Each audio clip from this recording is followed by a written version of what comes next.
Bienvenue au bulletin, mesdames et messieurs. Comme premier sujet de l'émission cette semaine, les proches aidants.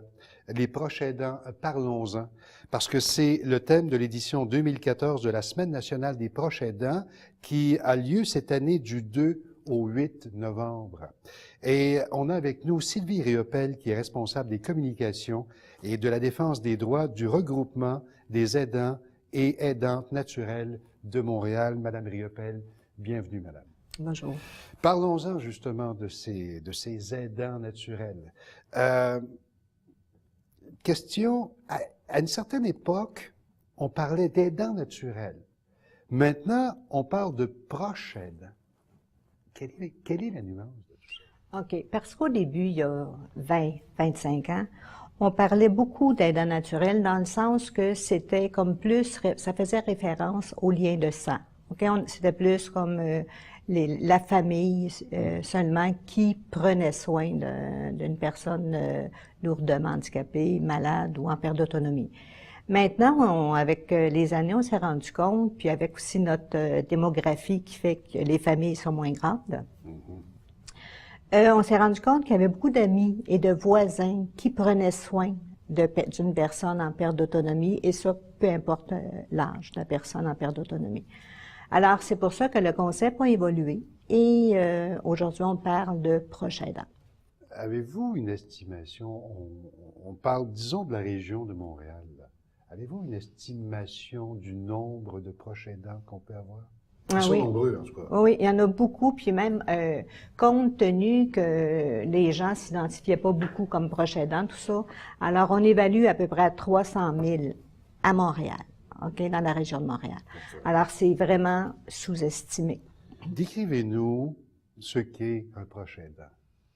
Un proche aidant, c'est quelqu'un qui prend soin d'un conjoint, d'un enfant, d'un frère, d'une sœur, d'un voisin, qui est lourdement malade, en perte d'autonomie ou en fin de vie. C'est à titre non professionnel que la personne dispense des soins et elle le fait sans aucune rémunération. Le regroupement des aidants et des aidantes naturelles de Montréal regroupe qui? Est-ce que vous regroupez des organismes? Est-ce que vous regroupez des aidants et aidantes? À quel service rendez-vous précisément? OK. Premièrement, c'est nous, on a une particularité. Comme regroupement, on a des membres organismes et des membres individuels. OK? Et nous sommes pas un organisme de service. Nous sommes un organisme de défense de droits.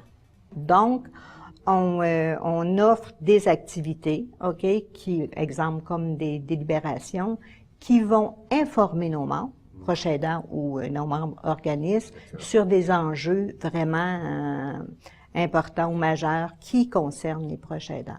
Quels sont ces enjeux majeurs? Bien, exemple, la loi 52. Qui est? Qui est les soins en fin de vie. OK? Comme on sait que de plus en plus, c'est le mourir à domicile, c'est vivre à domicile le plus longtemps possible. Alors, à ce moment-là, cette loi-là, 52, soins en fin de vie, on parle aussi de soins palliatifs, ça va être beaucoup donné à la maison. OK? Et ça va être vraiment aussi impliquer beaucoup de proches aidants. Alors, plus le proche aidant va être informé, plus les intervenants vont être informés de l'impact dans la vie du proche aidant. Parce que sans entrer trop dans les détails, un proche aidant doit nécessairement poser des actes médicaux à quelque part. Il n'y a pas un conflit qui peut exister entre la profession, monsieur et madame tout le monde qui est aidant ou aidante. Est-ce qu'on lui permet d'une façon spécifique d'utiliser ou d'offrir des services qui sont peut-être plus médicaux? Oui, parce qu'après le virage ambulatoire, vous savez, il y avait eu une pénurie d'infirmiers, d'infirmières ou de personnel en soins. Alors, il y a eu des actes réservés qui étaient réservés au personnel médical qui ont été délégués. Délégués au proche aidant. Donc, un proche aidant peut prendre la glycémie, peut donner l'insuline, peut donner les médicaments, en tout cas, peut faire plein de gestes médicaux. S'il nous reste à peu près 3 minutes, mais j'aimerais qu'on parle maintenant du proche aidant. C'est pas rien, c'est donner une vie, c'est donner du temps, c'est donner de l'énergie. Un gros problème doit être ce fameux ressourcement de l'aidant naturel. Oui, il y a le ressourcement et il y a aussi, oui, ça concerne tous les proches aidants. Mais par contre aussi, il y a le fait que on pense souvent que le proche aidant n'est pas en emploi, chose qui est vraiment, c'est faux.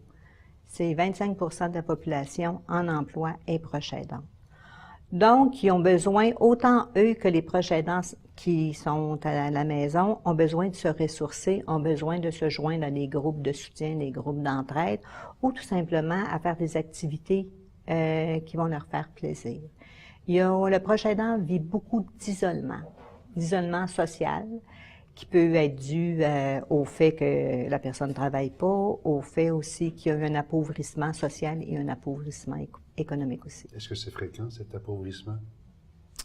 D'un proche aidant? C'est vraiment, Ah ouais? c'est vraiment fréquent. Là, il n'y a pas un chiffre qui me vient en tête. Sans avoir de chiffre précis. Mais c'est vraiment, oui, c'est fréquent parce que souvent, la personne malade a pas nécessairement tous les moyens de subvenir à ses besoins. Donc, le proche aidant, en général, il y a 41% des proches aidants qui vont puiser dans leur économie. Vous disiez, Mme Riopel, que l'isolement est un des problèmes récurrents chez le proche aidant.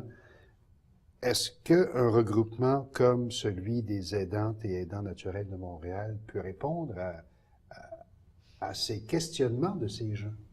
En faisant la promotion, en sensibilisant les gens, les différents milieux, les différents intervenants, les milieux politiques, les milieux de la santé, à ces réalités-là de détresse, finalement. Il y en a beaucoup aussi qui vivent une grande détresse psychologique.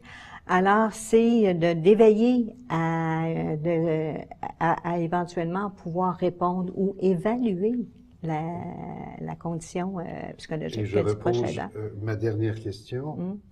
Est-ce que ça veut dire que ces gens-là peuvent vous contacter? Vous pourriez être une ressource pour les aligner un peu mieux pour... Les référés. Les référés. Vous avez le bon terme. OK. C'est nous, on fait de l'accueil et de la référence. Oui, ça, et on le fait avec grand plaisir et c'est une grande préoccupation des référents aux bonnes ressources. Madame Riopel, ça a été trop court, mais je vous remercie beaucoup. Et puis, il y a cette édition 2014 de la Semaine nationale des proches aidants. C'est du 2 au 8 novembre. Et puis, je vous dirai, les proches aidants, parlons-en. Merci, Madame Riopel. Ça m'a fait plaisir.